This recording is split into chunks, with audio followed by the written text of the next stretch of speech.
Milo, time to take your medicine. Okay, eat your food. No, eat your food.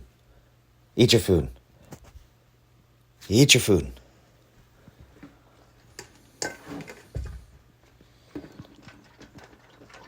See, everyone thinks that you always need to pray over it, and I tell them, Milo not always pray.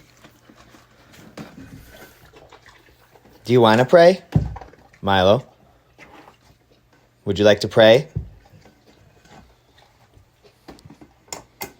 Or you just want to dump it? Okay, we'll bless it. In Jesus' name. Say, I'm healing up okay.